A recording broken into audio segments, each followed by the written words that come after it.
May mga tadhana na dumadating na parang kidlat. Yun bang sa isang iglap, alam mo na. Pero may mga tadhana na tahimik lang. Dahan-dahan, paulit-ulit. Parang kanta na mamaya lang, LSS ka na. Ganyan ang tadhana ni Risa. Kasi ba naman, paanong ang tahimik na bata ay naging boses na pinapakinggan ng iba? Ganito yan. Si Risa, panganay sa 6 na magkakapatid. Anak siya ni Ramon Pardo Hontiveros, Ilonggo mula Panay, at Chit Navarro, who traces her roots to Mindoro and Cavite.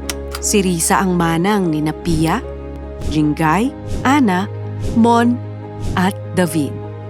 6 na boses at syempre, si Manang ang nagbabasa ng mood sa bahay. At sa Hontiveros Navarro clan, hindi uso ang dead air. Sa reunions nila, laging may kantahan. Parang concert na walang ticket. Laging maingay. Malalakas ang personalities ng lahat ng mga Hontiveros. Pero ito ang magic. Kapag nagsalita yung mga mahiyain tulad ni Risa, nakikinig ang lahat. Si Risa, bata pa nagdub. Boses ni Candy Candy. Isipin mo, yung mahiyain, boses na pinapakinggan ng iba.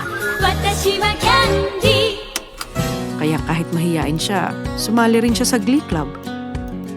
At doon niya unang na-feel na gusto niya palang kumanta. Tapos, entablado. And this will be the sound of music. We have the children here, the Von Trapp children. Nag-audition siya sa Repertory Philippines para sa The Sound of Music sa Maynila. I'm Risa Ontiveros. I'm 14 years old and I'm studying at St. Scholastica's College, Manila.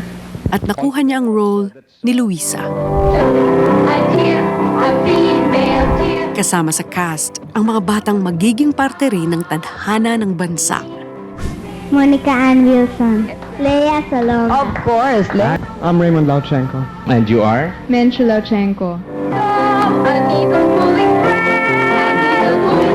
Isa lang ang batas sa entablado. Kapag tinawag ka, lalabas ka.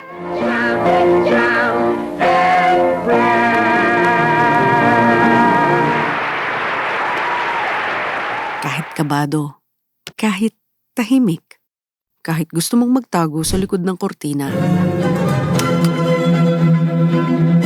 Higit pang lumawak ang entablado ni Risa nang siya ay pumasok sa media work.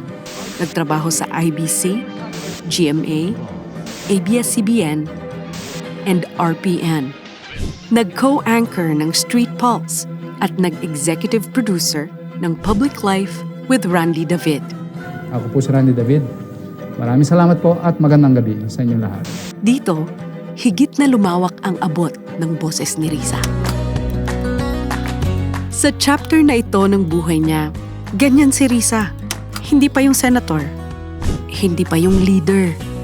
Hindi pa yung warrior. Tahimik muna. Mahiyain. Kumakanta. Nag-MC. Nakikinig. Pinanganak siyang may boses.